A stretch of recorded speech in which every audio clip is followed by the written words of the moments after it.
Okay, anyway, I bought this car in 2003. I've loved these cars for a long time. As a kid growing up, when I was about 20, I had a 68 Charger RT.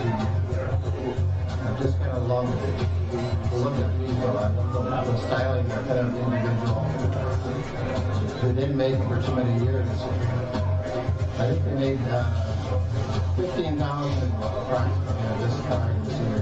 That's the first year of the RT. It's a 440 torque plate, 323 gears. I think what else I can tell you about it. Not too much. I've had it forever. Went through the motor. It's got about 42,000 miles on it since it's been done. I put on about 3,000 miles a year on it. I love to drive it. I don't think I can ever sell it. That's my story. Very good. Any questions? Are we on here? No. Here we go. We on? You mic'd up. We haven't tested. Here we go. Good. Is that the original color on it? Yeah, it's, I think they call it medium blue. It's like they're calling it a B7. They don't call it like a B5 back then. They just said medium blue. Is this that's your bucket? Bucket.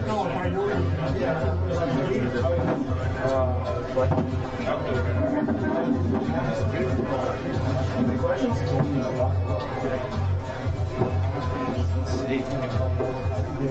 Where's that picture they're taking? It looks like that Hastings? Give it a shot there. Yeah, Hastings under the bridge. I'm good. Good. Thanks. Thank you.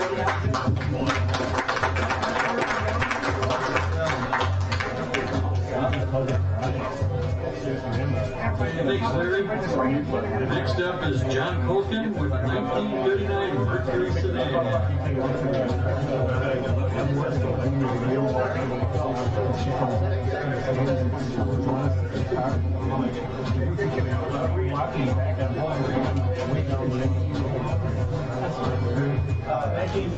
Mercury. Is that better? Yeah. 1939 Mercury Model 99A sedan. They were first introduced at the World's Fair in New York in 1939. I purchased this car in 09. I was trying to buy it for about a year, and I was actually on my way back from Bonneville. I was with Greg Benson out there and his crew for 2 years, and so we were going back and forth on price, and I finally ended up with it. But it's got a 302 in it, truck motor out of a 78 F-150, and it's C4, got a Heights front end, 4-wheel disc brakes, Explorer rear end 8.8, air conditioning. When I purchased it, the air conditioning was in the trunk. The prior owner didn't like the way it looked on the motor. So I'm not a great air conditioning guy, so I took it over to Ron Brown and had him plumb that before he retired. And I've driven it to just good guys in Des Moines, the Outcast show out in Mitchell, South Dakota. That one's got an interior done by Metro Upholstery. Had all the old stuff taken out. Got rid of the old car smell. And I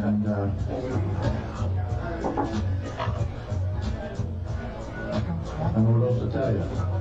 Oh, I had the rims made by Will Smith. They're 35% offset for the disc. I'm running like 47 Merc hubcaps on it today. Anderson stripe. Sounds cool. I saw you had a pinstriping on the back too on the front. Oh, Lenny did that. Lenny? Yeah, Crazy colors. Lenny Swanson. Okay. Acme Speed. Acme, all right. Yeah. When I purchased a car, the taillights weren't that bright on these because bulb goes in this side. I only heated since then, but the guy had 250 Pontiac taillights that he drilled into the trunk. So we took those off, replaced it with metal, and he decided to do that before I picked it up the other day.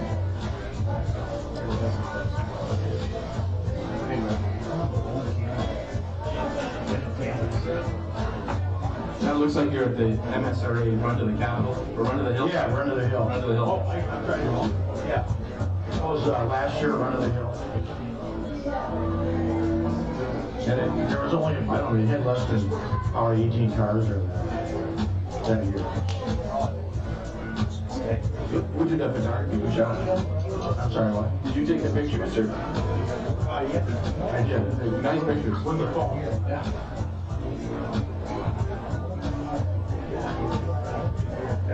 That's at Henderson last year.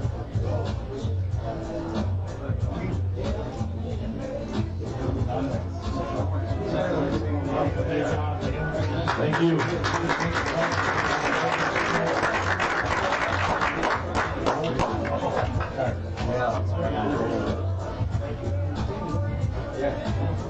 Okay, thank you, John.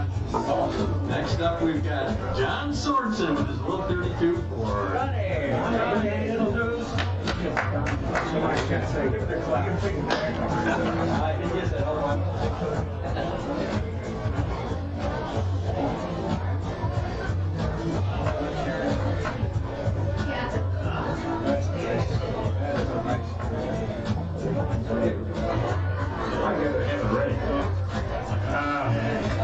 Red car with flames.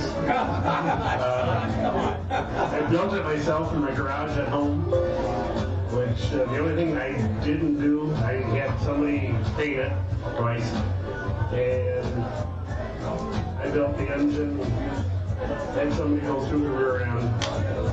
Otherwise, every nut and bolt on it I put together.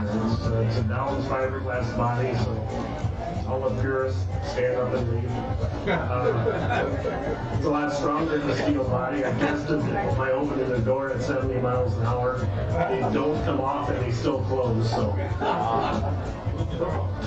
Where'd that one come from?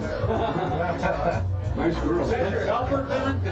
That's my, actually that's the daughter of my kid's school teacher when they went to school.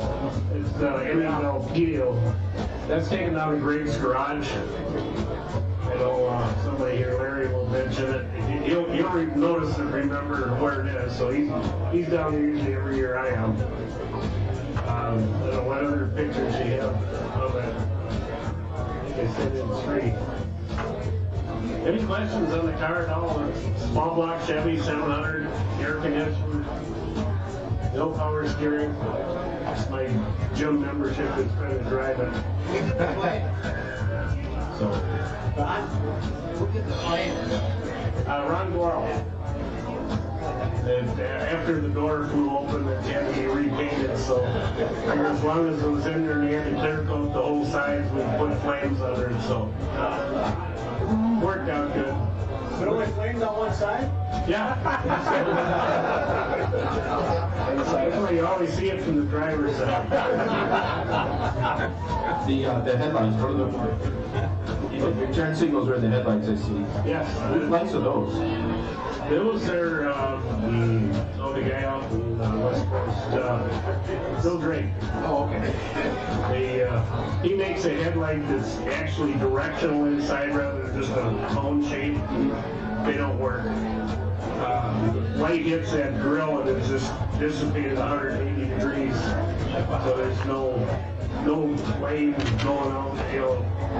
You can see, even when the headlights are bright, you can see the parking lights in there. And that was, it took me months to figure out where to put the parking lights that would look good. And I finally just drilled a hole in the reflector and put them in there. It's, for the photos, where at night, what we've got is just some parking lights and it makes just a really nice glow for photos and stuff that way.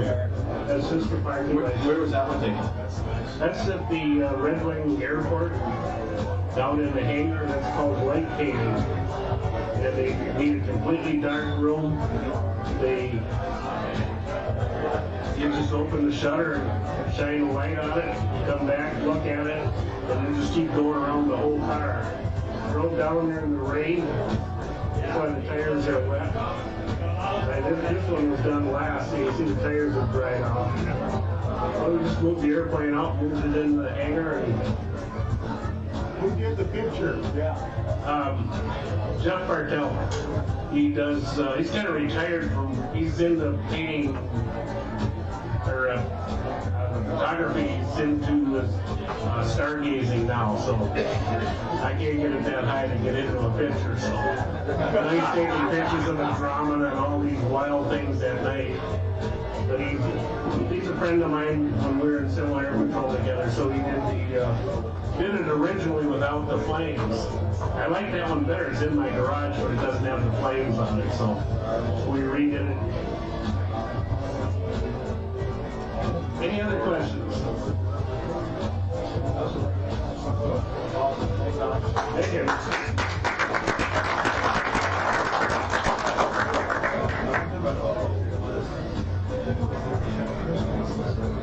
Thanks, Don. Next up, we've got Ray Eric with the 1934 Model A. There you go. Follow that one. Getting better on the speaking. Well, that was kind of a tough act to follow. No professional photos of this one, but the story behind it is 30 Model A that I got belonged to a good friend of mine. And I first saw it in 1998. There might be a photo of it at a drive-in. And I just told him, I said, someday, Dwayne, I want to have that 5-window coupe when you're all done with it. Well, yeah, it was all done last year when he passed away of cancer. And I had to keep dropping subtle hints to him, you know, hey, I watched your graffiti, thought of you, and that kind of thing, and I don't want to be too direct. But after he passed, his wife told me, there was a letter of joy. She found it in the nightstand. So I'm not sure if it's that Model A. So it was meant to be. Here it is when I first saw it. I had the T-Bird those days. And it hasn't changed a whole lot. It's a 383 700, 4-wheel discs. But when I got my hands on it, I turned it into pretty much a daily driver. I put 9,000 miles on it last summer. There you go. So she goes to work with me. She goes up to see my daughter in St. Cloud. I take it everywhere I go. It might be slightly imperfect, but it's on the road a lot. And I'm really proud of that 5-window coupe. So there she is. 1930. Pretty proud of it.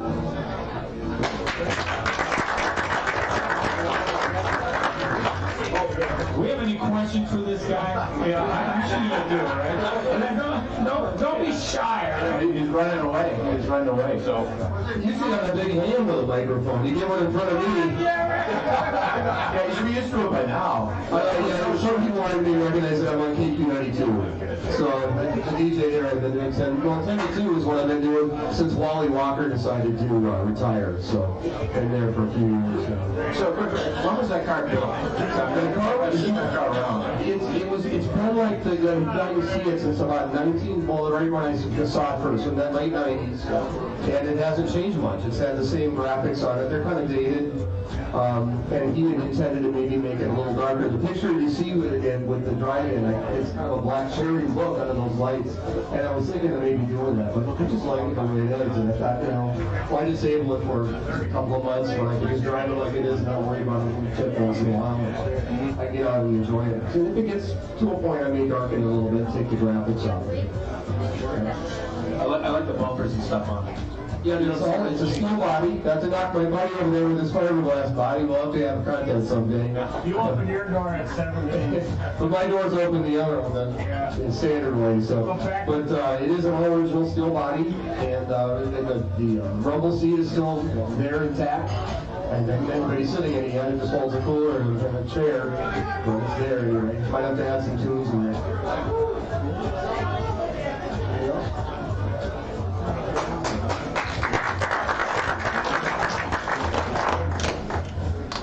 I think we'll take and do a couple more door prizes. I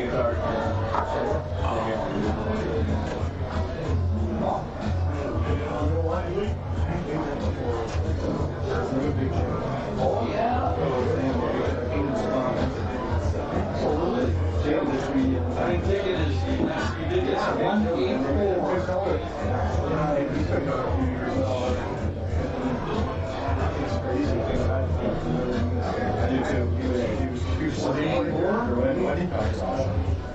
Bueller?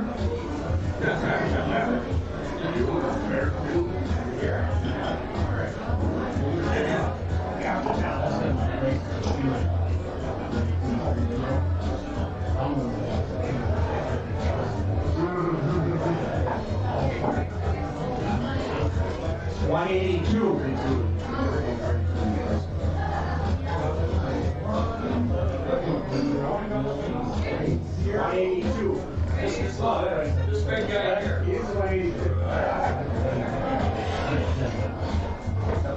First week, what car we got today? Good job. There you go. Cool. Check so biggie for that. And the red 30 next to it. And was that Next up, we got Bloomington, 1827, Ford Model T.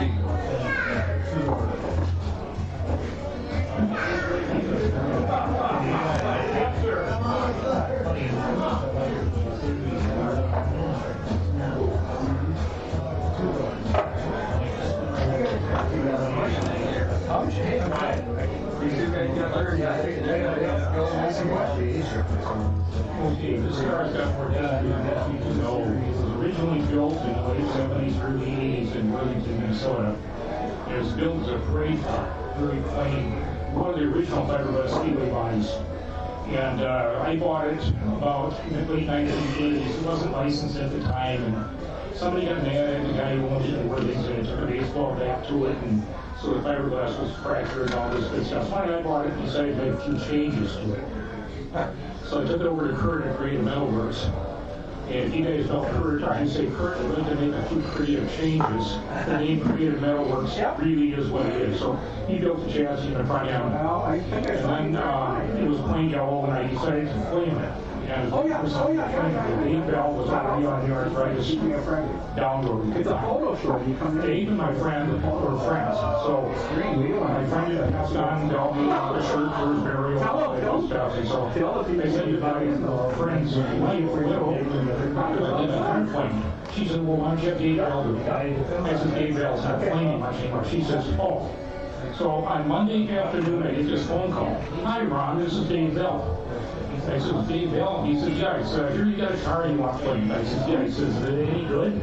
I said, well, I think it's good. He said, well, I'll come over and look at it, and if it's okay, I'll flame it. So he came over and looked at it and said, yeah, I'll flame it.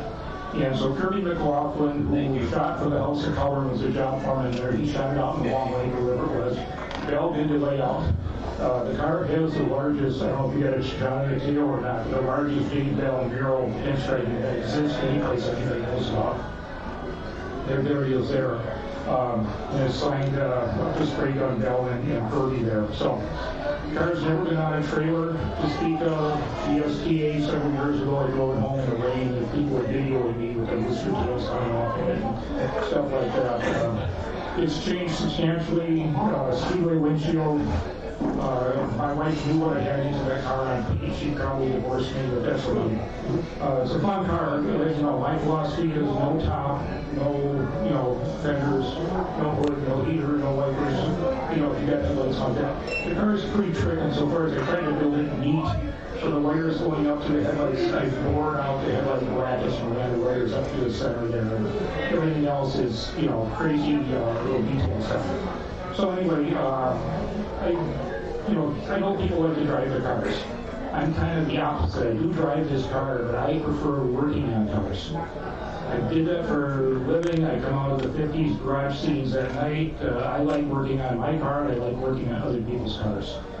And so I prefer to do that, although it's been down to Des Moines, it's been to the good guys and all that stuff like that. But, I do carburetors and parking lots for people and all sorts of stuff like that. So anyway, That's a story. It was at the GSDA 6 years ago, didn't you? I got a flat tire on the lot. Can you change it for me? Sure. And anyway, it was set up as a Dave Bell Memorial display because that was the first year that Dave had just passed away and like that. So if you remember that memorial display thing where he talent all the things. And I got pictures of him with Bell's widow, his grandkids, his kids, and everybody else all around the car and like that.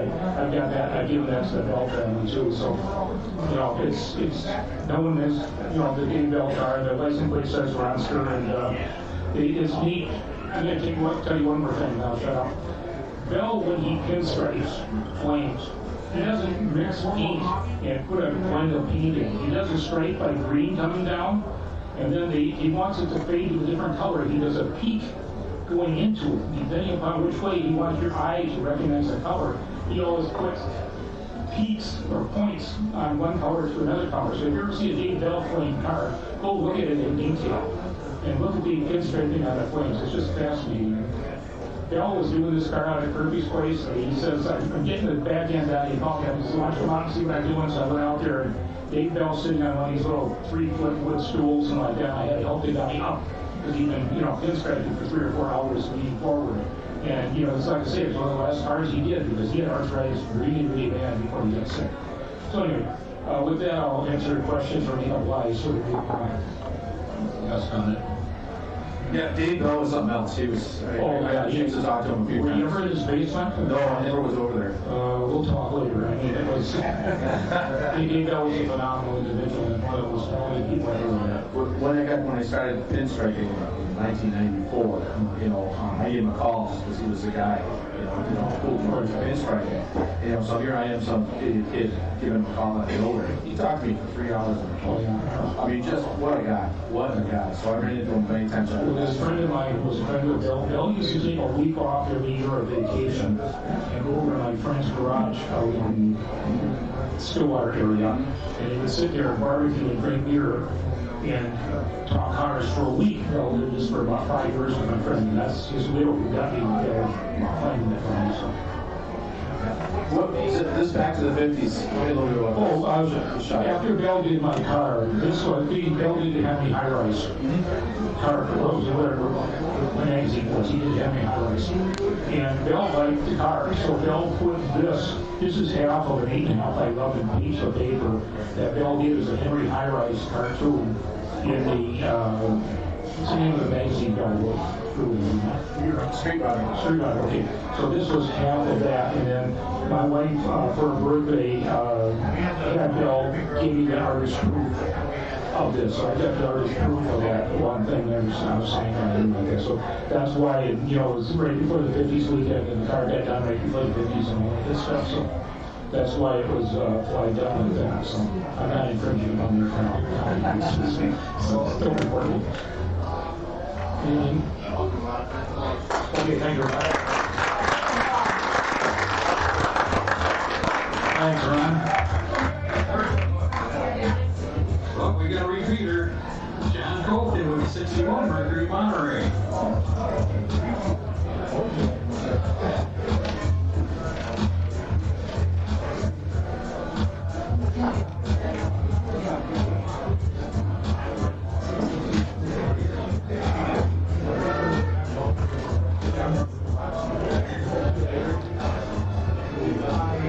I purchased this car in 2003 from Paul Curtis. He used to work out at Ted Smith. I don't think they rarely did. But he was in an estate sale on 28th and Irving or 26th and Irving by Lake of the Isle. That gentleman had passed away and his significant other was selling 12 convertibles in that garage. But this car I had bought didn't run out. I laid it forward in 1983 and it's sat in the garage ever since. So, did the work on it with Lenny Swanson in his garage. And actually, the left front fender came out of a junkyard in upstate New York. Cleanest one I could find. I bought it on eBay. Sent the guy $100 and it's like a tube fender, the left and the right. So, and actually these taillights I picked up brand new in Iowa one year. And so I didn't have to go through all the tedious work of trying to get the die cast and metal work done. And it's got a 390 in it, factory 390. I bought it at 47,000 miles on it. And I had Wickerman do the interior about 6 to 8 years ago with a fresh top. And I had Tim's exhaust, so it was still in Coon Rapids to the exhaust. And I had this car sitting 4 different levels in 4 different years. And I finally decided to settle on this. So it's got about a 2-inch drop on it. And it's, I've got, I didn't go to Culver. They wouldn't give me a deal on Saturday one year at back to the 50s, so I ended up going with, I'm trying to think of the name of the tire company. Diamondback, yeah. And I bought 5 tires from them, so in case I'm the spare, I'll be even. And most of the bright work re-chromed throughout the years. I kind of drove it and did the restoration as I was driving it. We painted it in Lenny Swanson's garage in Richfield, and it's close to Sunburst Gel was the original color. Power steering, power brakes.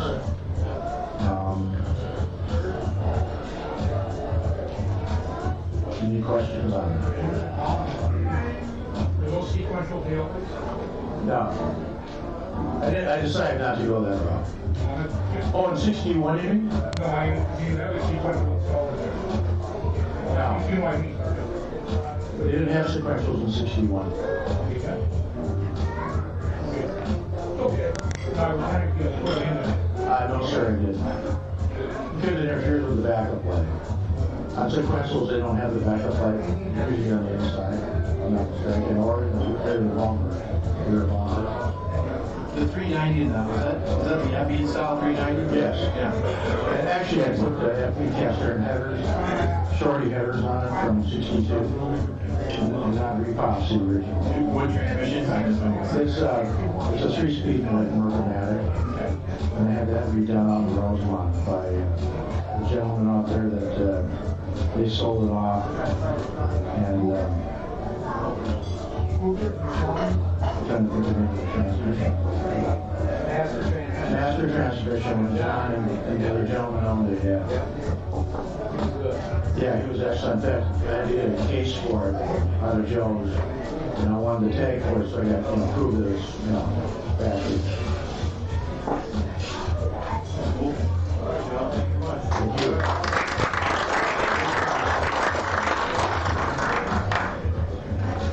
Thanks again, John. Next up, we've got Jeff Coach with a 2002 Monte Carlo SS.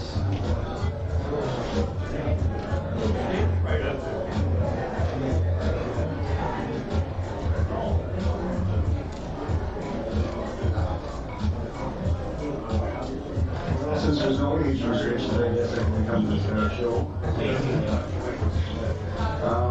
Car starter was kind of a dream that I wanted. I put my own weight on gas and make the car better. In my opinion, I did it. Big body, yeah. Put a whole frame underneath it. Ollie, change pictures.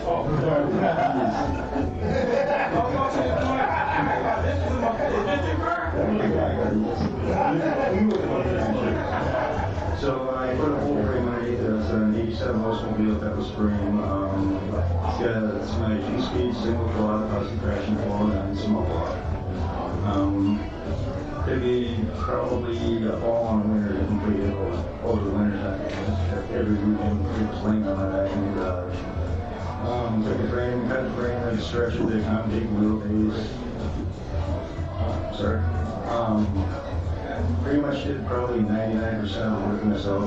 The only thing I didn't do was build the rear end. I sent that out. The engine I assembled, transmission I did, completely stripped the frame down, bare frame painted it, reassembled it, stretched the frame, did the exhaust.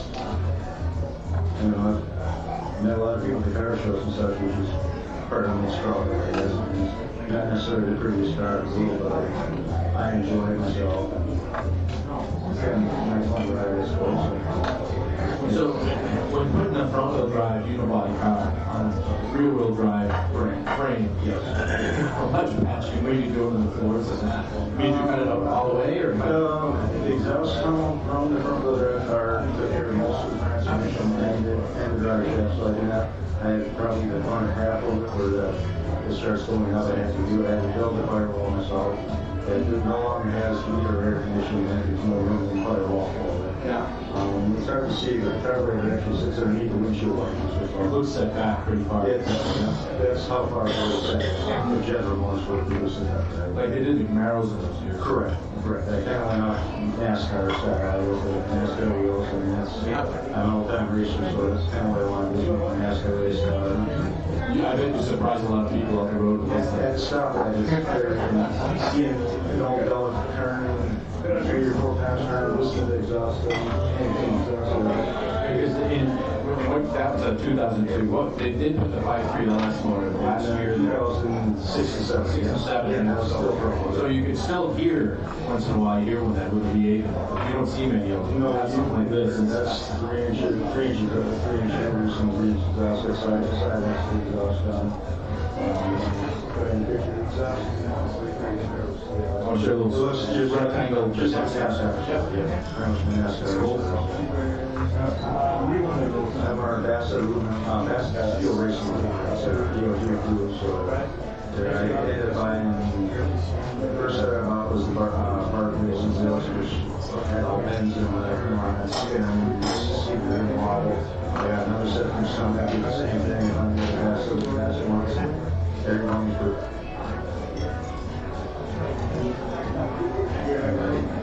Awesome, Jeff. Thanks for watching. All right.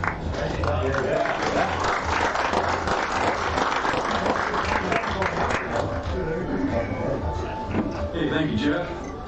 Okay, we're going to do one more, then we're going to take a short break. Next up is another repeater. Ray Eric.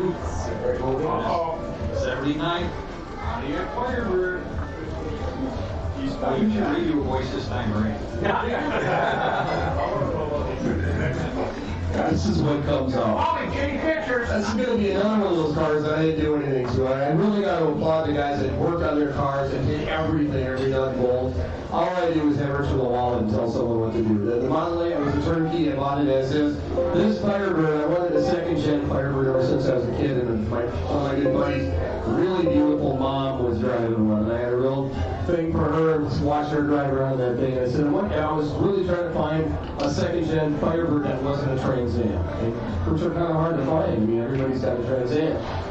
And I bought a Rat, and it was a Rat. It was a driver. I drove it home, but it needed love. And by the time I got done giving it love, all I saved was the rough.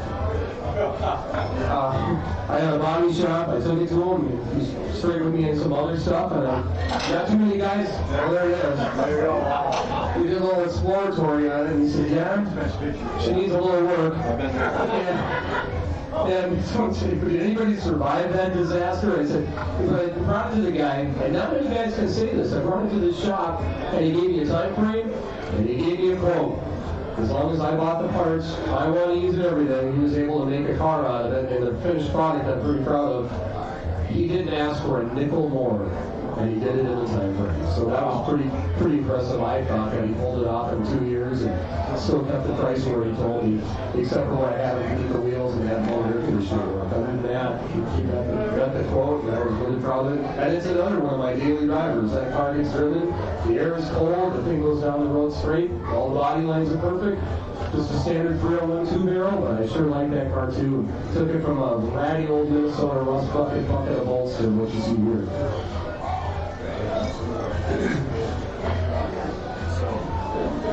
Yeah, you don't see many of those. Sometimes you see the Spree.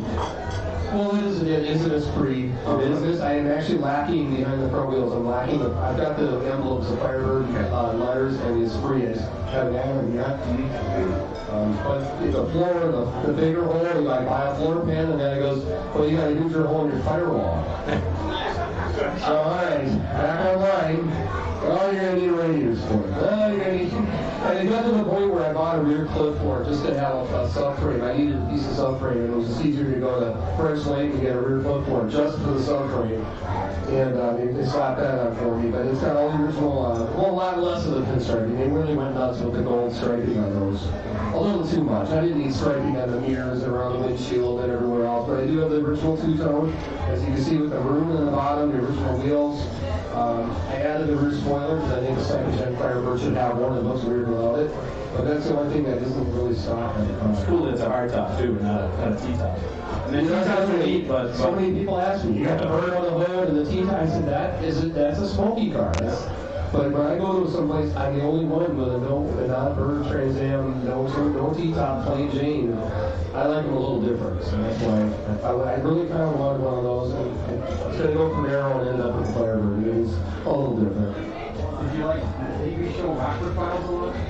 Jim Rockford, yeah, him and his brown spree. I'm afraid to do a Jim Rockford reverse turnaround with it. And it's not quite that adventurous yet. Maybe someday that little 301. I mean, I unleash all 140 horsepower when I can. Hold on tight. She goes. But it is what it is, and I built it to be like it is. I almost put horsepower in it, and I thought, I'll leave it like it is. It just runs too good. I had a little oil leak, and before I knew it, I was doing a crank kit, and timing chain kit, and bearings, and rear mains leak on Pontiacs all the time, no matter what you do. I found out, so a couple of little drips under it, but it runs too good to mess with it. When I mess it up, then I'll put some store in it. when did you complete it? This car has been done, it took about 2 years, and I think I've had it done now for 3 seasons I've got on it. And everything, like I said, everything but the roof has been replaced. All the interiors, all the body panels, the quarters, the door skids, the hood, floor pan, all of it. And everything. Needed a little work. And it's, I'm probably into it for a little more than double what it's worth. But that's not what so many people ask me, why did you just buy a turnkey? I go, well, where's the sport in that? Half the fun of it was finding the parts and chasing it down and hounding up my body shop. What are you doing? You're a giving person, so the next person that buys it for half of what it's worth, they're going to get a hell of a car. You got somebody else, they get a hell of a car. Thanks. All right, thanks, Rick.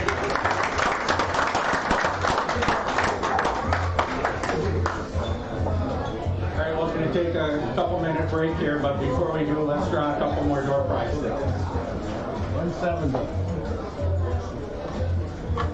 174. 174.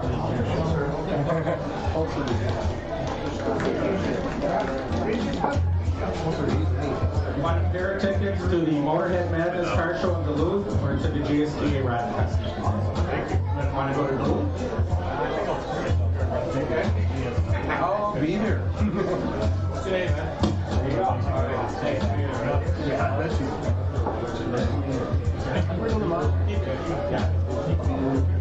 Number 168. 168. You want to go up to Duluth?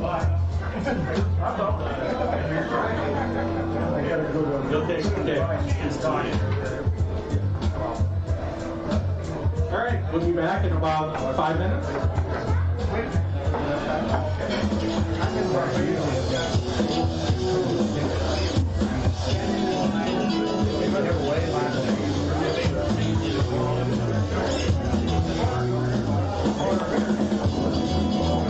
Max, still awake back there? How's it going? All right. You know, I'd like to remind everybody that there's really cool things happening before you showed up. Okay? And you know, we got a lot of hot rod guys here. We got guys from QA1 today. We've got a whole bunch of sponsors. Please, mingle. You know, talk to some of these people we got around here. You're hot rodders. That's right. You guys want to know. And steal some of the secrets, right? All right. You're listening to Blog for KFID, says on 99.9. I'm not from 92Q, all right? I'd like to remind everybody that listen to Eric. Bring Eric every morning. That's right. Yeah. In addition, if you're looking for some cool things that happen this week, come over here, man. You and I are going to talk a little bit about what's happening. Grab that mic a little bit. Yeah, right. We picked up really cool things that are happening in 2020.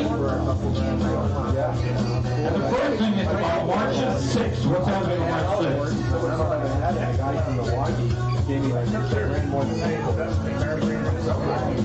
Next Friday, the Things Auto Show starts next Saturday, March 7th. But we're going down Friday night, March 6th. Yep. Do a little sneak preview. So, on the Speedy and Spit Facebook page, we'll be broadcasting and going live for an hour or so next Friday night.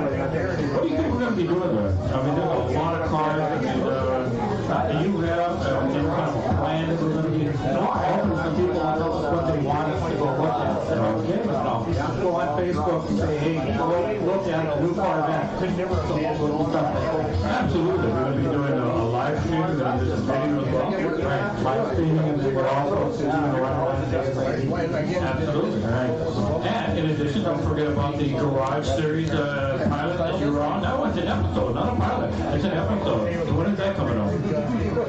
It's easy over in the corner. Myself and Shelly Moore, we do a TV program called Garage. And it's on the local TGI, which is Northwest Cable. To say that they're going to be starting to share and other people networks around town. TZ says it's a cross between Tool Time and Wayne's World. Exactly.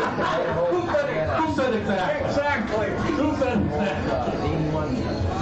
So you can watch it on your computer. You just go to ccxmedia.org and type in Speedy and Spit Garage and you can watch it online. Yeah, and not only that. And the great thing about it, you get to see your face.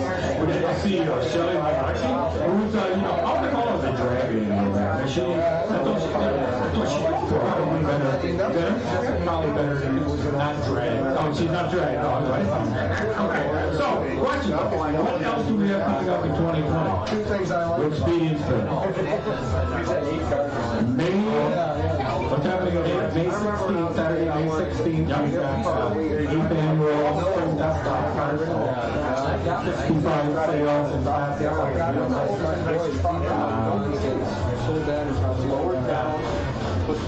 Saturday, May 23rd, we got the TSI Smith Nielsen Automotive Card Show. Yep, up in Brooklyn Park. While we'll be at Battery 50, we'll be at Street Machine National, we'll be at the GSP around Let's talk about that a little bit, because you're highly involved with that. A lot of the members here are, right? So let's talk about the GSP. 64th annual. Minnesota's oldest motorized extravaganza. I don't fit in it. Fourth oldest hot rod show in the country. Third or fourth oldest hot rod show in the country. It's indoors, so when we talk about Speed Fairgrounds, don't worry about whether it snows or not. The last 2 years it snowed. So it's indoors at the Coliseum. It's always 72 and sunny in the Coliseum. So over 100 of the area's finest hot rods, custom speed machines, motorcycles will be on display. And the beauty of it is that it's free parking. So the entire fairground you can park on free. A lot of those other car shows you go to, the indoor ones which no longer are, there's no World of Wheels this year. And the Johnny Smith bike show does not have cars in show. But if you went to those, you paid $15-20 just to park. So free at the fairground. Sponsored in part by Gopher State Diamond Association, Brainerd International Raceway, American Tire, Automotive Foundation, Automotive Concepts, and French Lake Auto Parts.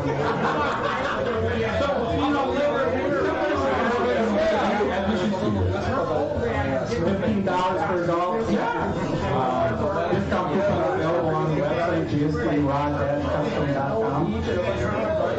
Kids under 5 or 6, there's a lot of stuff for the kids to do. They consider a real race car. Sergeant Hot Wheels will be there giving away 3 Hot Wheels cars to the kids.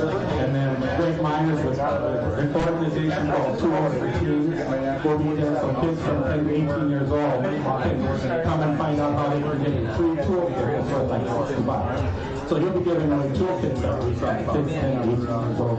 The guy's a very interesting gentleman. You know, he's got a great philosophy on how he became involved with it. Yeah, part of the reason is that there's not enough kids working with their hands anymore, and there's not a lot of automotive and shop school anymore, so the kids don't know what a hammer or a screwdriver, vice grip. So he's trying to get that word out, keep that word out, and get those kids to what they do. You know, the great thing about it is that squeezing is different. No, but the great thing about the GSTA show is the opener for the season. That's what we always say, it's kind of the annual right spring. Yeah. Well, you know what? What else do we have coming up other than the spring? Third Tuesday of every month, May through August, Taco Teresa's restaurant in Plymouth, Highway 65 and 169. That's up. We do taco. What's better on a Tuesday? Hot tacos. Phil Cruz in the third Tuesday of every month. And driver and one passenger get one first drink free. That's not too bad. Teresa's is available. Well, they're at Highway 169 right next to the Coconut store. Right, just west of 169 and having Right, it starts in May and all runs all the way to October. August. We're cutting it off to May. May through August. All right, From 5 days. So if you need any further information about what Speedy and Spit is doing, go to our Facebook page. Let's go back to the music, then we'll bring up some more cars in a little bit.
Oil change and TSI.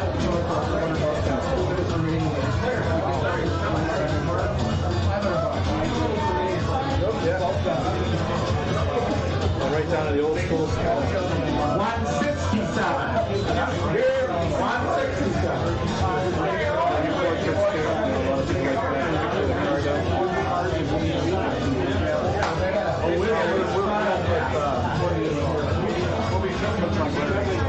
Oh yeah, I know Larry real well.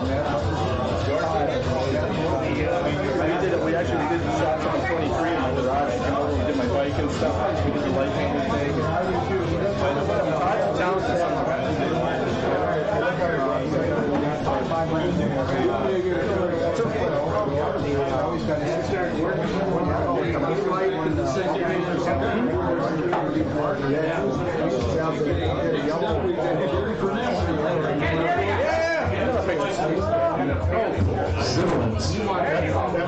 Next up's Jerry Furness. Yeah, where are you at? 40 Oh, I'm in Riggs. Oh, that's really easy. Yeah, that's no problem. I can maybe eat garage.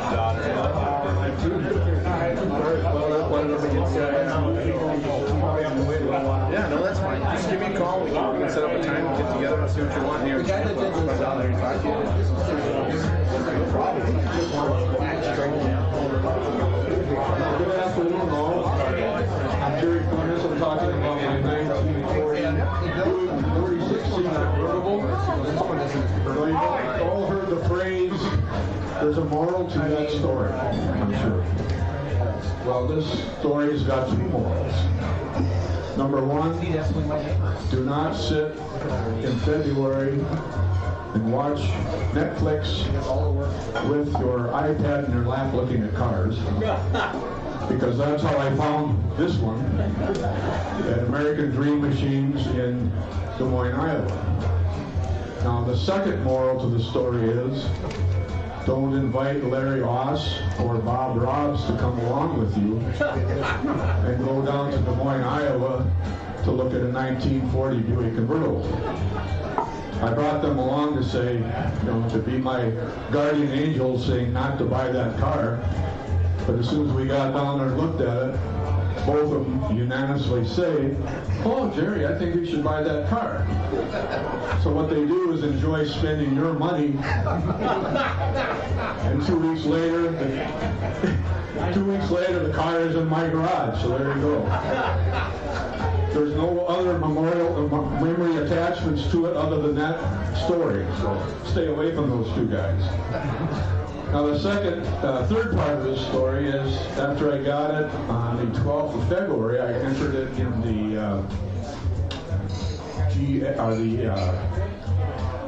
World of Wheels show down at U.S. Bank Stadium. And I drove it down there on a Friday, got it all set up, parked it in the MSRA display. And since it was a straight stick, put it in second, pulled the emergency brake out. Went through the 3 days or 2.5 days of the show, which was a fun show. Got ready to leave the show that night, and I had a hard time starting the car. Driving out, you have to drive up about a 30-degree ramp to get out of U.S. Bank Stadium out into the road. My beautiful new 1940 Buick stalls right in the middle of the incline. So I've got 265 guys and cars behind me. And I've never heard more four-letter words in my whole life about that damn yellow Buick sitting in the middle of the ramp. So we got pushed out. You won't believe this one, but how I found out what was wrong with the car? Right when you pull the emergency brake lever up, electric fuel pump button happened to be right underneath the dashboard at that point. I pull the handle up, shut off my fuel pump. Yep.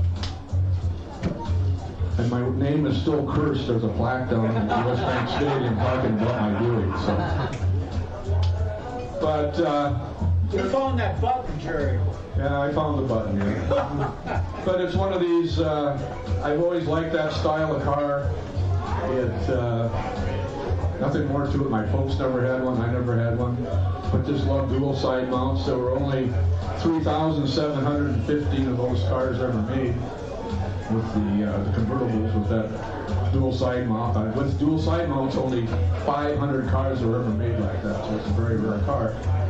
Body was in real good shape, but I had to do a lot of repair work to new wiring assemblies, new carburetor, new starter, battery, generator, all those type of things to get it up. I'm one of those car guys that I can't stand to have a car that has anything wrong with it, so now it's in perfect shape.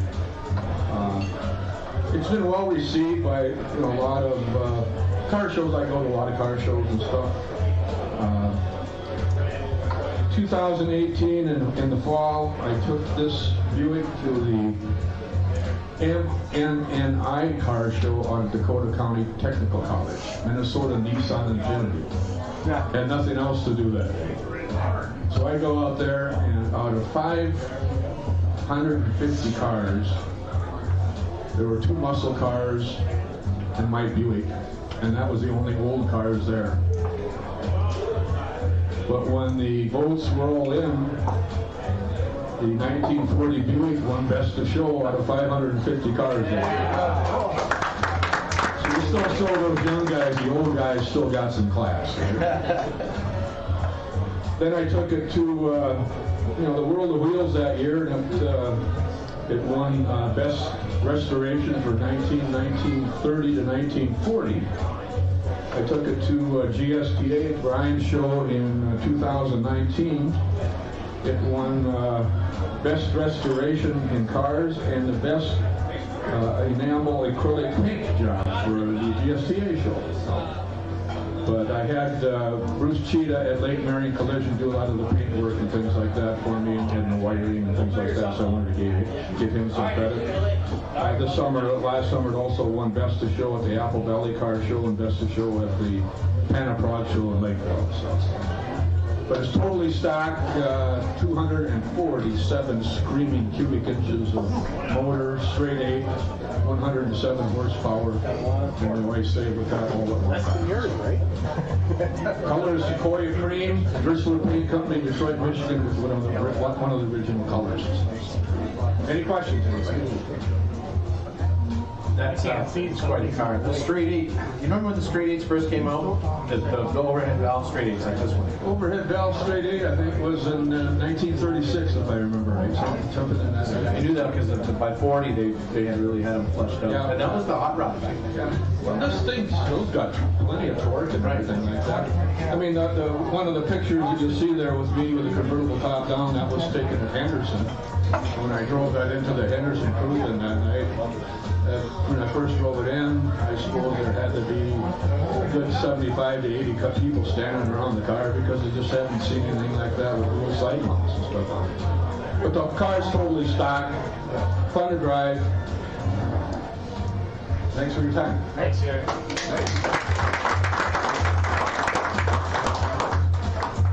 Okay, thanks, Jerry.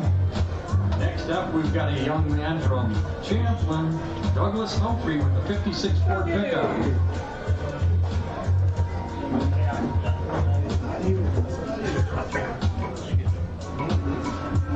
He doesn't even know he's from Champlin. It's a rough crowd.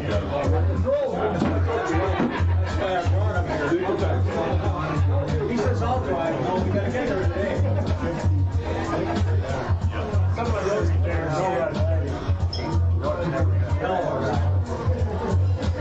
He's steady. No suspect.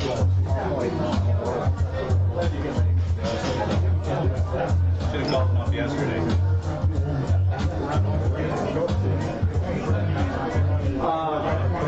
56 Ford F100. It's one of 6,000. One of the made for that. They say there's only 1,000. It has a 390 end of the 427 hits. It's yellow. And I painted that mural and I had it done by Chris Merkel of the Sinclair Station in Champlin. The reason I did that is I put from the tin, and I had to put that hood on. And then every time we go to a car show, which wasn't often, but every time we raise it up, all we'd see is yellow. And I thought, that's okay, I like yellow, but sometimes it's too much. So I drew up a copy of the Gaza flag, which is the flag we had before we had a revolution. And Chris that year won the airbrush championship down at the World of Wheels.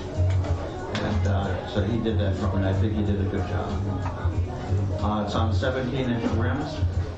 The wheels are actual real Traeger SS wheels. I guess that's all about it. I just enjoyed the truck. And it's comfortable to drive. It's still got the original front end on it as far as suspension goes. Pretty much stock.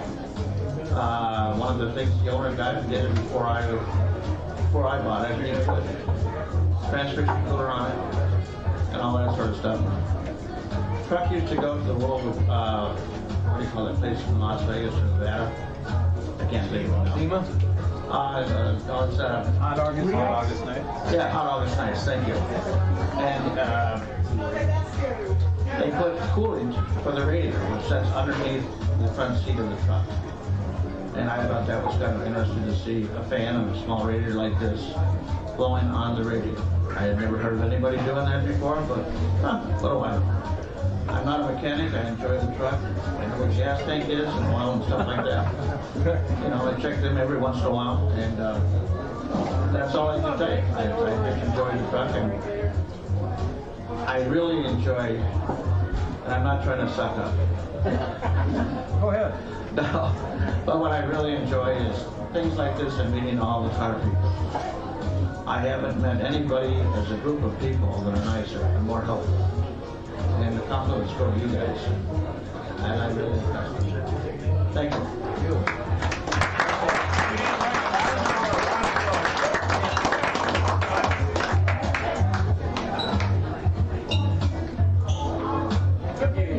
Thanks, Doug. That was a really nice motivational speech. Next we'll have Max Mata for the 1995 Buick Roadmaster. Good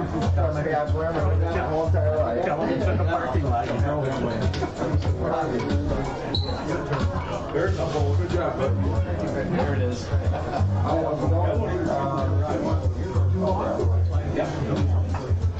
So it all started when I was a kid. I saw one at my dad's mechanic shop. It was all black, flat black with 15-inch Steelies. I fell in love with it instantly. Some kid had it, and I've always wanted one ever since, and I finally got one. I moved up here from Texas about 5 years ago, and I brought up an 87 C10 with me, single cab. And then guess what? I happen to have 2 kids. Can't fit 2 kids in there safely. So I traded that for a 96 Dodge Ram, then traded the Dodge Ram for an 88 Suburban, and then I finally found my Roadmaster. And this is the best handling car. I mean, it may not look like it right there, but it's definitely fun to drive. It's got the 5.7 liter. It gets up and goes. I've tuned it. I got BBK headers, no cats, no mufflers. People hate me. You know, my neighbors don't really like it, but I don't really care. What else? I've taken it to Power Cruise up in Brainerd, raced it around the track. It did great there. Sadly, at the time, I hadn't tuned it, so I was only limited to 100. That kind of sucked. I've got rear-ended once in it, and it damaged the truck pretty bad. And I was pretty upset about it until the insurance people told me how much they were going to give me for the car, and I bought the car back, obviously, and fixed everything, and completely rebuilt the whole front end. Went through pretty much anything that I can. I'm a mechanic, so I can do whatever I want to it. I'm working on trying to make it a track car, actually. It's got the 15-inch American Racing torque twos, which I think are just beautiful on the car. It goes with along with the chrome and everything.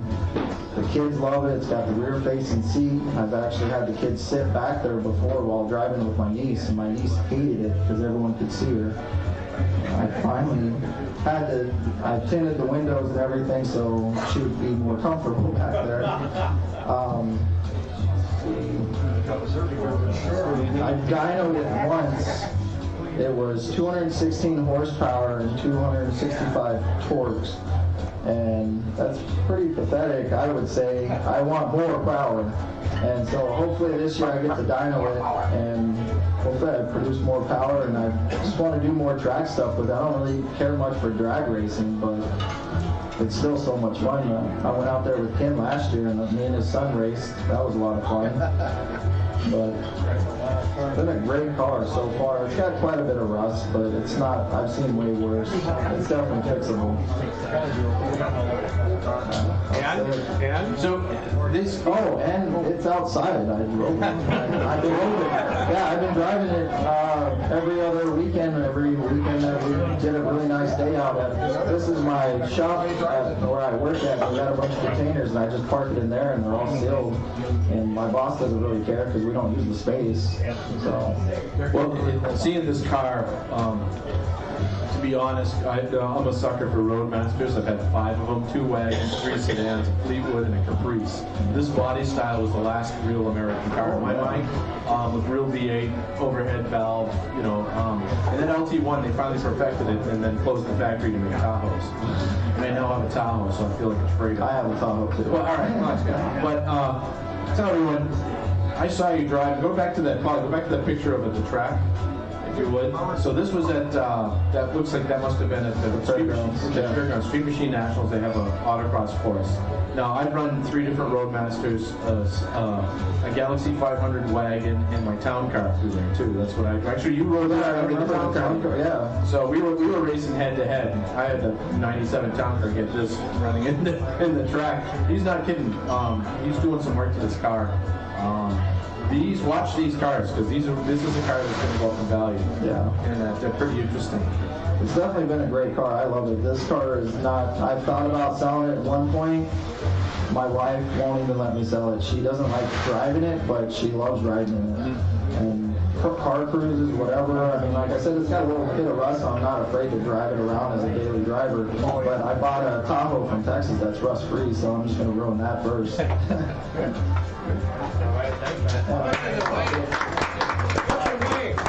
4,100 pounds. 4,100 pounds. Okay, thanks, Mac. It'll pull 5. I think you need a couple of his tiki stickers and some surfboards. You'll be all set. I would love that. We can set them up. All right.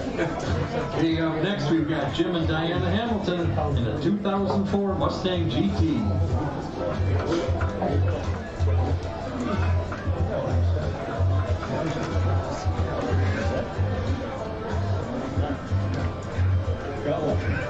It's easy.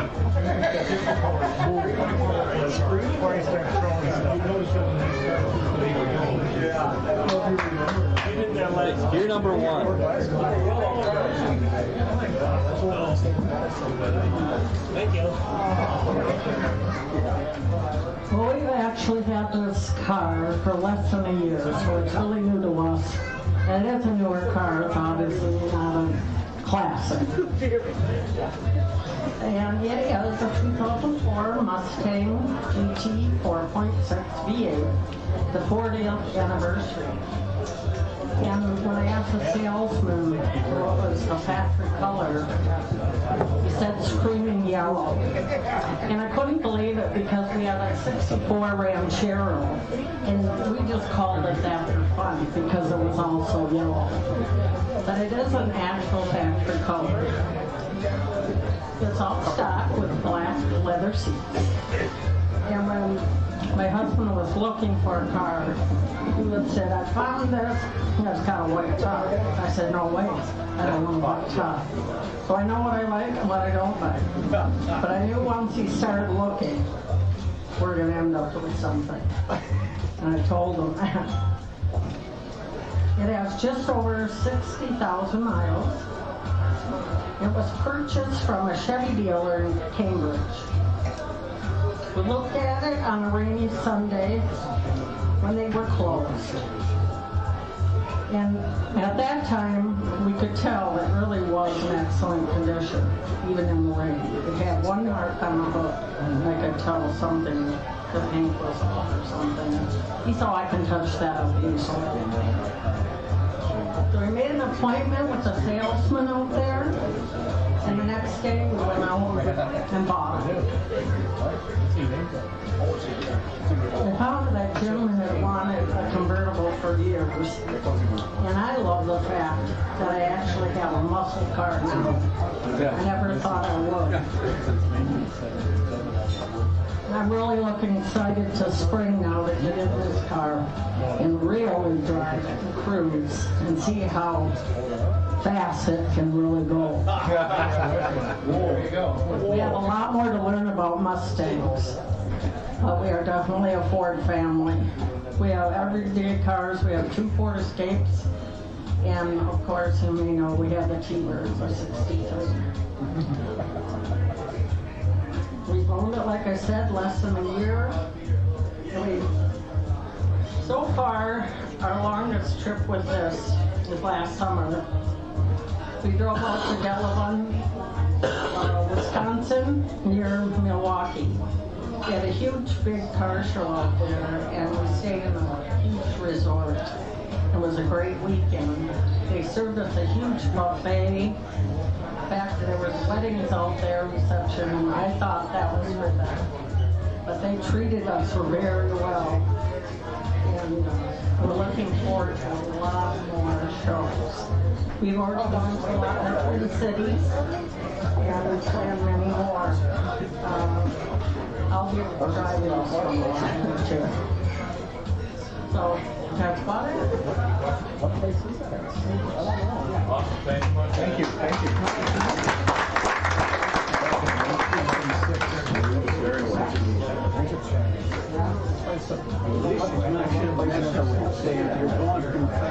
I've been there before. It's a great Okay, next up we've got Bill Estridge, 1964 Ford Falcon.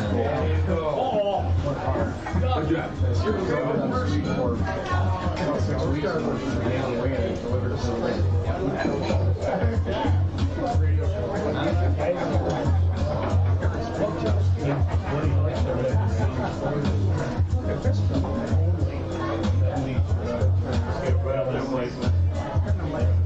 Okay, I bought this car off eBay Motors, sight unseen. Had it delivered in February. It was nose down behind the hall, and it was full of salt and sand, as you can imagine. Cleaned it up, drove it for a year, replaced the motor with a fresh 302 built out of Lustrum from Dome Performance. Took it out to back in the 50s the next year, and we got it was voted best Ford in the Ford from Street Rider magazine and Ford Racing. I since tore out the 302 because that wasn't quite enough power. We've got 347 stroker put in it. It has a C6 3-speed. That was rebuilt by Trans Auto. Shook it. Colors are polished metal and orange first. The original color was prairie bronze. That's about it. I just love the car.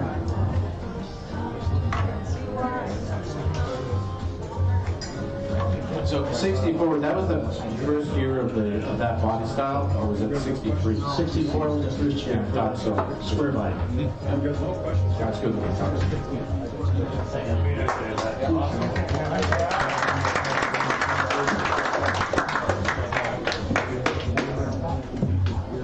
Okay, thanks, Bill. Okay, next we got Mike Frost with the 1969 Chevelle.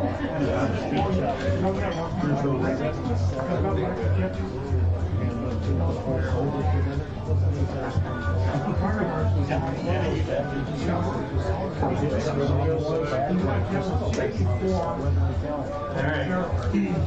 1969 Chevelle, my dream car. I was finally able to get it 7 years ago.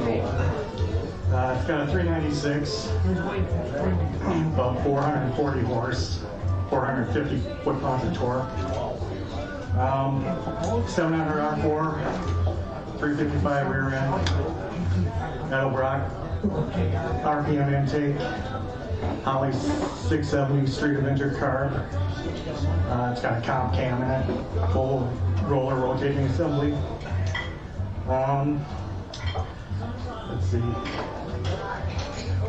It's originally a North Carolina car. I bought it from Buffalo, New York. Changed out the carpet, refoamed the seats, the rear end.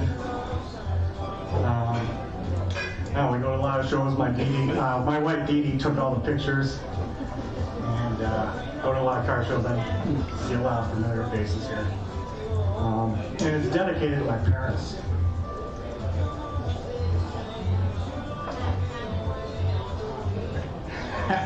I got a little plaque of the heater controls. It's in their memory. So, that's about it. Questions? So, was it originally an SS car then? It's not. No, and I never advertised it as a true SS. It's a 138 car. It's got everything to be an SS, but no, it's a Chevelle. Yeah. Welcome, Mike. Thanks so much. Yeah, thanks. Thank you.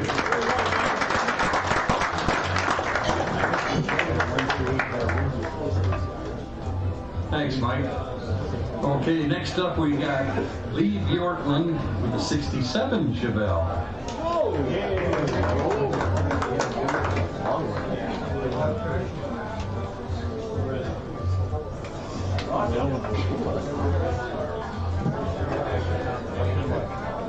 This here is a 67 Chevelle Malibu. It's hard for me to call it mine. My dad purchased this car brand new, right down the road from Harold Chef. He ordered it. You gotta realize he was 22 years old when he bought it. So the way he ordered it, he ordered the 327, 325 horse, 4-speed, positive rear end, and he wanted it to go drag race. As you can see, I was 3 years old in that picture. He drag raced it until Minnesota Drag Race kills in '76. After that, it has been in storage ever since. This is the second repaint on this car that I did last winter. So this car does me, and that is the factory original top that he also ordered on the car. That's about it. It means a lot to me. The car has always been around, and I don't know what he knew when he ordered this car, but he used it for his intended purpose, and after that he put it away, and he passed 3 years ago. I got it now. I'm going to drive it and enjoy it. Question I would have, boy, that's pretty cool. I inherited, I shouldn't say inherited like that, unfortunately. Yeah. So I still have another picture, 9 years old, it's about, but he gave me one of his cars and I still have it on. And he didn't drag race, it was an old Lincoln. I look at this, so he raced it, was it his everyday car too, or this has got to be a low mileage car if he raced it and put it away? It is very low, I don't know if there's any pictures. It still has the brackets on it for the tow bar. He used the tow bar up there. Actually, what he ended up doing, he bought my mom an old Ford cop car. I think it was a Galaxy, and towed it up there with the Galaxy. When they got up there, my mom would run the Power Puff Lady class, and my dad would run this, and he ran the factory experimental class. So it could only do certain things to it, the intake, exhaust, and maybe gearing or something like that.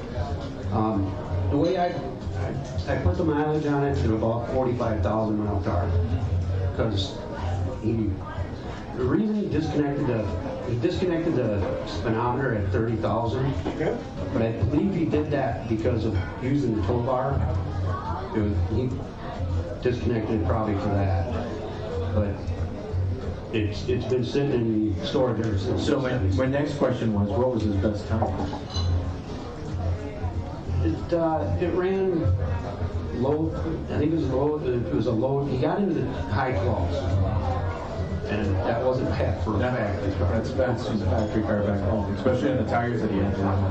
And when I redid the car, you can see it still has the hooker header sticker on the rear window there. Yeah. If it goes back, if you can go back to that other picture when I was 3 years old, you can actually see the same sticker that. Oh, there it is. Still see the same sticker. It's the same sticker from over 45 years ago. So I didn't want to remove that sticker. That's cool. Thank you.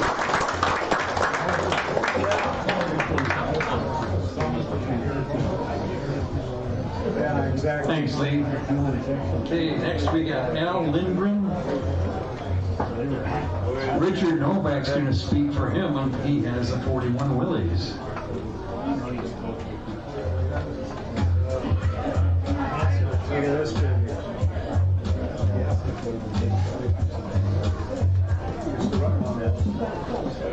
Good afternoon, everyone.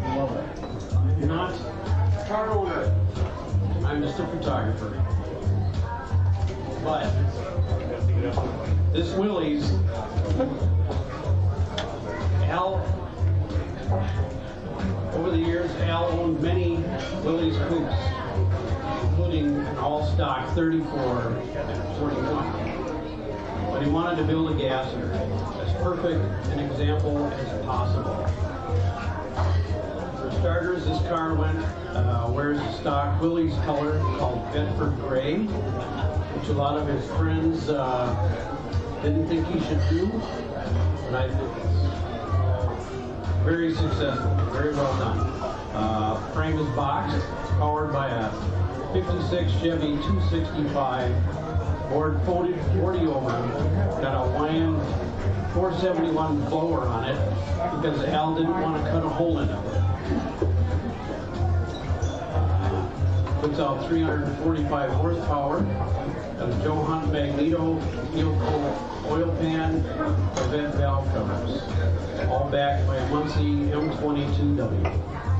Got a 57 Olds rear end with 410 gears, and Al made sure, when we photographed this car, Al made sure to point out about the glass fuses with the cloth wiring and the spiral shocks, which he said are almost impossible to find. So the backstory, Al debuted this car at the 2015 GSTA show after spending 10 years building it. And I went in there on a Friday to look around, and the car was just amazing.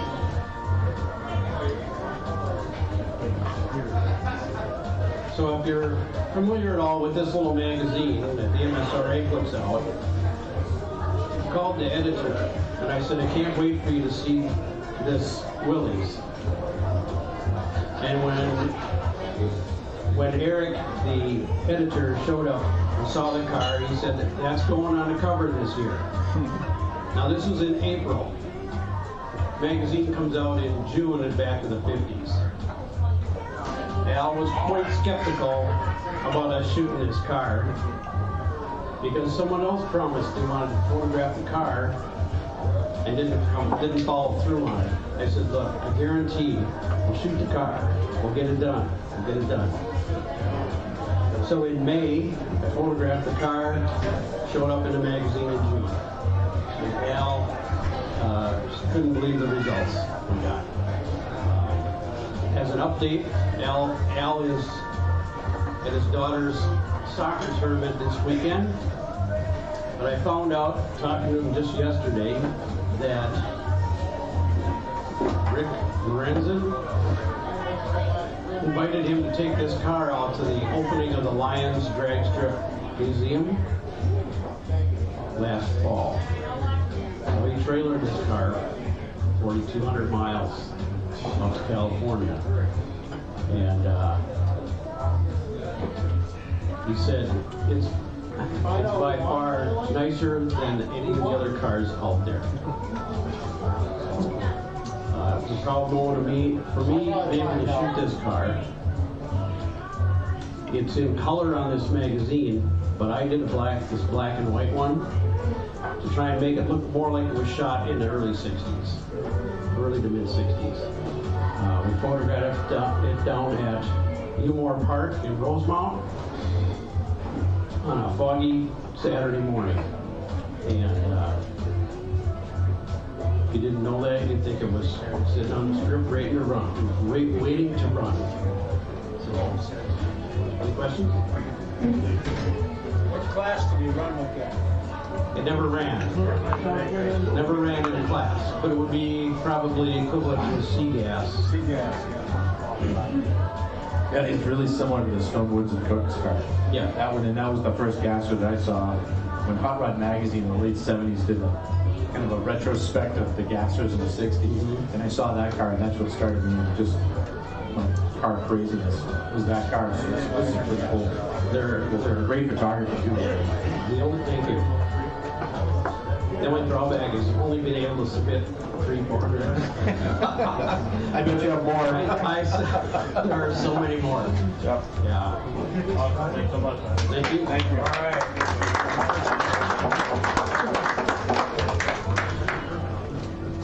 Thanks, Richard. Okay. We saved the best for last. I'm just kidding around. Ron should be the last one up here unless we miss somebody. Is there anybody we missed? Okay, then Ron, you're up. Mr. Ron Rydell with his 56 Ford pickup.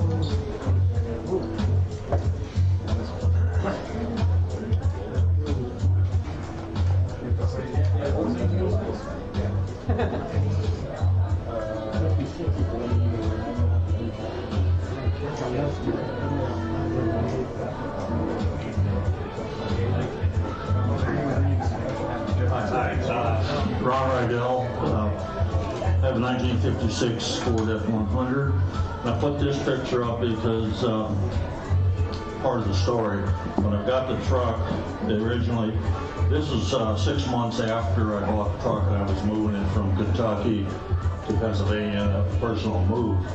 When I bought the truck, it was only the cab, front end, the box, fenders, and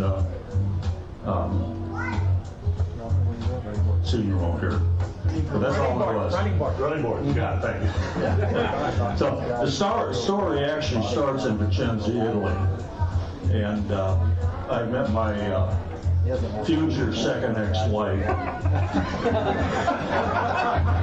and she had come over to my house, and I had all my trucking magazines laying around, and she said, "Why do you have these?" And I said, "Well, I was going up, and I showed her 56 Ford. I said, I'm going to have one of these one day."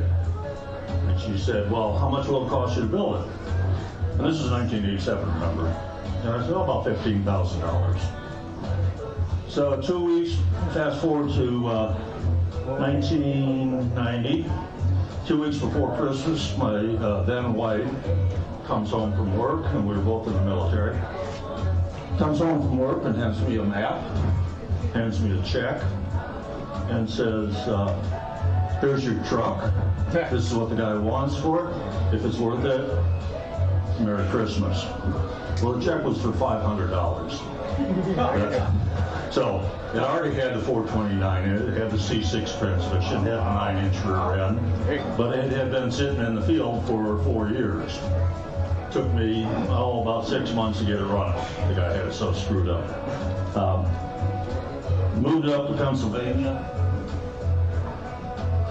From 1990, it took me to 2005 to put it on the road. And this was my truck. It has done 2 power tours. It has been down to Florida. It's been to Myrtle Beach. It's been in Texas. So I drive this truck. I just moved back to Minnesota about a year and a half ago, and haven't done a lot of shows here yet, but it's won a lot of firsts in Pennsylvania. And just recently, last summer, it took Best 56 at the Wisconsin Dells F100 show. Like I said, it has a 429 unit. It has a flip wood like Doug's. The wood in the bed is a Bruce Horkey bed wood that I bought in 1990. In fact, I just saw him this at Back 50s last summer and talked to him. He came out and looked at it. It's been refinished twice, but good wood bed. It held up really good. One of the stories I like most about it is every year I came back to 50 from Pennsylvania, and I would drive to Chicago, pick up my brother, and we'd come back because we grew up in White Bear Lake. And one time I was coming back, I'm going around Chicago, and I'm on the Skyway, 5 lanes of traffic, we're doing 80 miles an hour, and I hear this thump. So, got traffic on my right, traffic on my left, and luckily as I cut it over, the traffic cleared and I got off the side of the road. Got that far off the side of the road, the rear wheel, and it sits down, and my left rear tire comes flying past me. Now, if you watch America's Funniest Moments or something, an old fat guy running down the highway after his tire is funny. Not so much when you're that old fat guy doing it. The truck has been really good. The 2 power tours I did, the first one, it broke down every night. And if anybody's ever done a power tour, if you break down, there's 20 guys there to help you fix it.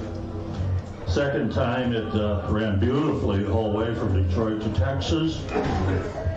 I started heading home, and I was supposed to be home on Monday. It broke down every day coming home. My grandson was going to a baseball tournament. I was supposed to be home to get it, and as I pulled in the driveway, it was on a Friday. I pulled in the driveway on Thursday at midnight, and you could see the smoke coming out of the windows. So she has gotten me in some trouble. It's been on a couple tow trucks, but the only time it's been on a trailer is when I moved it from Pennsylvania here last year. So. Quick question on the paint. So is that, it's kind of a little bit hard to tell, is it a candy or is it a straight base coat metallic? No, it's called Red Fire Clear Coat Metallic. It's a 67 Mustang color. Okay. Cool, thanks.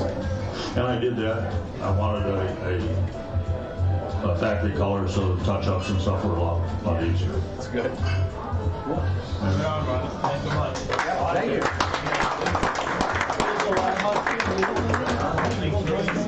Thanks, Ron. Got a little story about him. Last year, the week before the GSTA show, a bunch of us get together at Wagner's Drive-In in Brooklyn Park every Monday night, and we're sitting there the Monday before GSTA, and walks this big lumbering guy. We look out in the parking lot, and here's this F100 pickup sitting out there. Well, he comes walking in, he goes, "Boy, is this the place car guys come?" "Yeah." So we're talking to him, he goes, "Did you ever go to any car shows?" He goes, "I just got back here from Pennsylvania, but I'm going to be in one next week." "Oh, you really? Where?" "Oh, we're at the fairgrounds, GSTA." "Well, we're GSTA. And it's snowing outside. That's how dedicated this character is." So, on behalf of Spit, Speedy, and myself, thank you all for coming, and we hope you enjoyed yourself and listened to all the stories of all these interesting people and nice cars.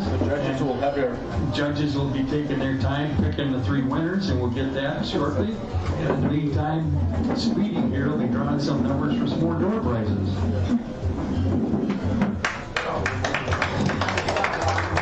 Number 160.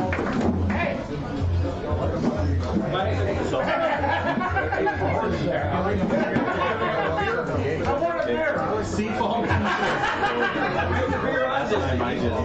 Finally, to a guy that can wear that size. 166. Oh.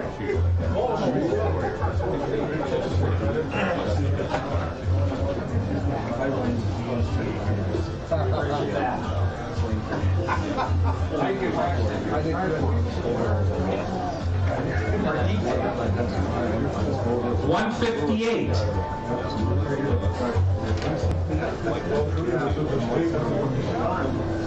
3-pack of Tiki stickers from Matt K Studio.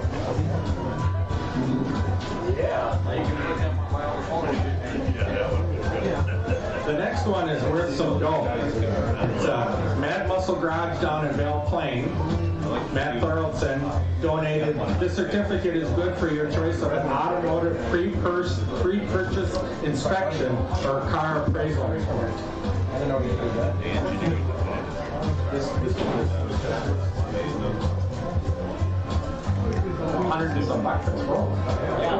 Which reminds me, if you have not been on, if you're on Facebook and have not liked Speedy and Spit Facebook page yet, you need to, because we're giving away stuff on there all the time. Right now we've got tickets for the auto show on there that we'll be drawing on Monday. We've got a 6-pack of tickets to Disney on Ice coming up. We've got stuff on it. We've already given away about $500 worth of stuff on there. So be sure that if you're on Facebook, go to Speedy and Spit Facebook page and like it. Ticket number 180. I guess you'll have to wait till the El Camino is done, and then except it's only good till the end of June.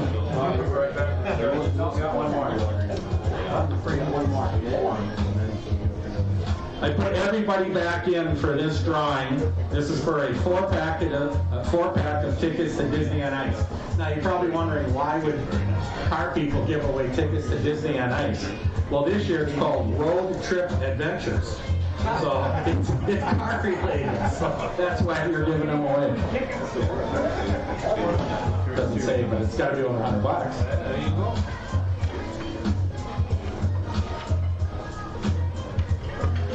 Ticket number 170. Yeah. You better check it. You see your ticket stub, sir? Check this.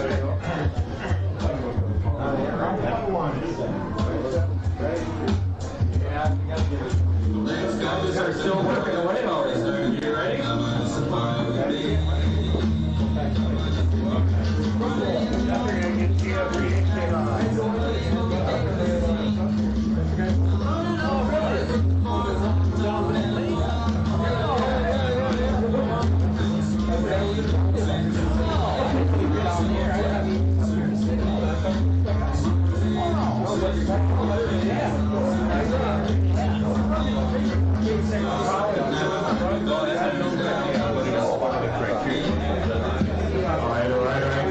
Once again, we'd like to remind everybody, thank you for coming over. This is our third car wars that we're having right now, and it'll be our last one for a little while because of the season that's coming up for Hot Rod is starting with the GSDA show. However, there's a lot of vendors in here that would like to promote some of their products. It could be printing, it could be automotive. If you have anything you want to go up and share with us, because we've got a lot of promotional pamphlets sitting in this room right now that could help you with increasing your sales and or traffic. The first one that I'd like to bring up is Matt Kamara. Matt has a company that basically does a lot of printing. Matt, are you ready? Matt, come up here. All right, he's going to talk a little bit about the printing of t-shirts and embroidered hats if you're looking for something. Everybody, thanks for coming out. Real quick, we've got a Facebook page, CMJ Aloha Creations. We'll do your club shirts, club decals, club stickers. Whether you're looking for screen printing, embroidery, anything like that, we definitely want to get involved and help a lot of the clubs out here. So again, it's CMJ Aloha Creations, and we appreciate you guys checking us out. Awesome. You got a phone number for right now if you want to get a hold of you? My cell phone is 952-224-6941. And he's not going anywhere soon, so if you need that further information about any printed items that Matt can provide you with, simply tell him that you needed his phone number. In addition, don't forget, we got Mad K. You want to come up here and talk about Mad K Studio? Any bike guys in here? Anybody own any bikes over here? All right. This guy is very interesting. Why? Because he owns a part of a motorcycle company that basically makes aftermarket products. His name is Ken Madden, and he also has Mad K Studios, which is kind of a creative thing going on. Why don't you give him the background on that, too? Yeah. So, I'm Ken Madden. Some of you know me, some of you don't. They started a company. Anyone Harley guys out here? Someone's going to have a Harley in this group. Yeah. So we started a company called Zero a few years ago over in Hudson. We make Harley motorcycle parts and accessories. We've been successful. It's been a great time. So thanks for bought from us. Thank you. But I have another creative outlet. I've been doing pinstriping, airbrushing, custom painting on bikes and cars for 30-some years. And I just found that I decided to, instead of do customer work, I want to do my own thing. And so I started Mad K Studio, and you've seen you've got the Tiki, the G-Tiki. So I like Tiki stuff and I like hot rods. So why not mix them together and put it? So at madkstudio.com I just started, and you'll see custom furniture, artwork. I do car portraits, so if you have a car that you want like a drawing done, like a piece of really nice artwork done, I do that as well. So go to madkstudio.com, you see all kinds of different styles and what I do up there. It's just a little bit of everything, a little bit of crazy stuff, and I just kind of do what I want. There you go. Thanks, Colin. All right, the cool thing about him, if you need anything designed with the tikis, this is the guy you want to go to. He's a guru. All right. In addition, we got somebody else. Oh, yeah, listen. If you're looking, or if you know of someone that's looking to do some live streaming, we have Christian in the house. Christian, will you come up here and tell us a little bit about your company as well? We're live streaming today on Facebook. That's right. We are testing the boundaries of our insurance. But Christian will tell you a little bit about his live streaming and a lot of the other things. Aren't you a DJ as well? As a matter of fact, I am. If anybody knows anybody doing a wedding anytime, come talk to me. We'll have a lot of fun. Wow, you guys are a fun group. There we go. Now we're still alive. So the live streaming thing, yeah. Right now we think we're live streaming. It's one of those fun things. If you have an event or a product or a rollout or anything and you want the public to know about it, give me a call. I'll give you one of my cards, and we can talk about getting your message out to the entire world all at one time. All right, thanks much, guys. That's great. Don't forget, check her down to KQ92 and listen to my guy. You want to talk a little bit? You want to talk about it? You want to say anything? I think you know. I'm not having a talk. You might talk for an extra hour, right? Why don't you come up here and talk a little bit about your Mexican trip, right? He just got back from, where did you go? Where did you go? He went to Cabo. I'm telling you, these pictures, did he just get back yesterday? All right. But the new pictures, dude, I don't know about that. What am I going to say about Cabo? Anybody been to Cabo? Yeah? So it's the Sammy Hagar bar. I've said before, don't try to outdrink Sammy Hagar. This happened at Moonday's Jam a few years back. I don't know if you've heard of that other Walker up in Detroit. I was with the owner, Bill Pilo. He runs the whole thing. And I said, he goes, come on, let's do some shots. And Bill liked to drink. And I said, look at 25,000 people here tonight. I got to go out on stage and do a stage intro. Maybe we want to wait on the tequila just a little bit. He's like, come on, you puss. Let's do it. Here comes Sammy Hagar with a tray filled with glasses of tequila. And these weren't shots. These were the chug, chug, chug, chug. You're spilling down your chin. I had to do it, of course, the peer pressure. So we had those few shots. Next thing you see me right around on stage doing this, and the guys chasing after me when I went to London. Bobby's trying to catch me, like, and Bill's like, that's what I'm talking about. The poor man died like a month later. So that's a real bummer in the story. But it was a lot of fun to drink with him and Sammy. And I don't know why I came up to talk about Cabo, but then in Mexico, I'm still kind of recovering. It's been a lot of fun. But you hear the DJ from the radio station in Miami, and he just doesn't stop. So I'm usually playing Led Zeppelin for a living. So it's fun to come down and see all the car guys again. You know, we're waiting for the summer to happen, get our wheels back out on the road before you know it. Of course, the GSTA show coming up. Hopefully, I'll see all of you there as well. So, thanks for letting me ramble here a little bit. Appreciate it. All right, great. Nicely done. You know, once again, we're having a great day. You know, good weather. What else could we ask for today, other than more money? I just want to say that Ray just got back from Mexico yesterday, but he showed up here today. He's a dedicated man. Well, first I want to thank the judges.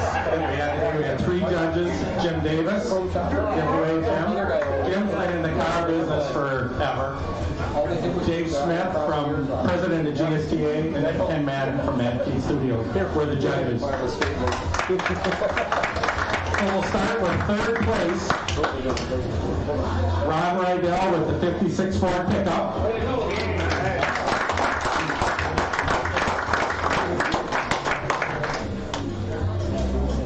Come up and get in by your buddy Jim. He's down before me.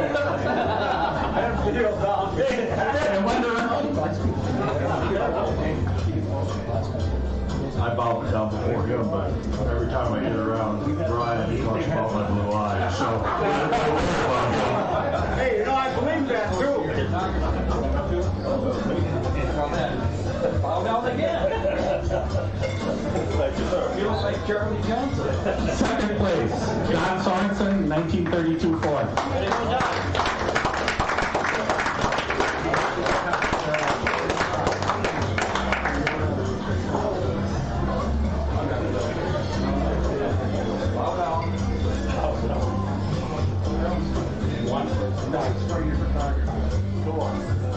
So the awards are for the car owner and the photographer, so he has to share his 2nd one with his photographer down in Red Wing.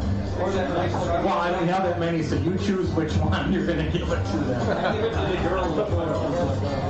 In 1st place, and this photographer also had the winner at Car Wars 2, so he's 2 for 2, and 1st place wins. Richard Novak with the Al Lindgren 41 Willys.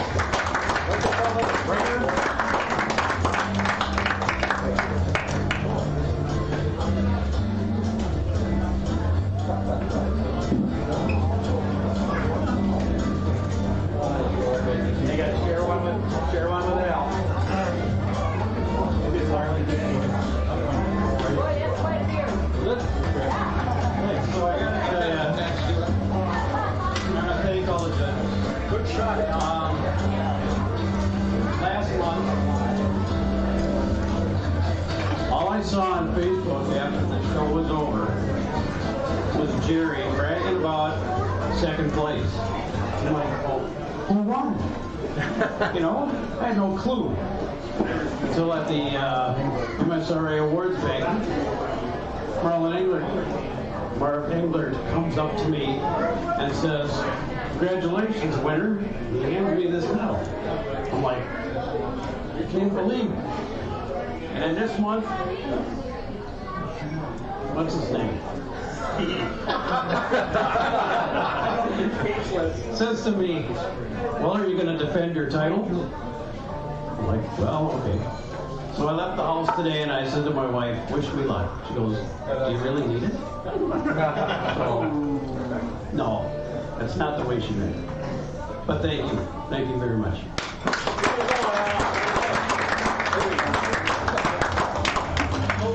Okay, well that's it. That's it for Car Wars 3. We'll see you around at the car shows this summer, and we're going to do this again next winter. Yeah. I didn't know we were supposed to be judging pictures. I mean, working hard. Well, it just turned out to be a good photo.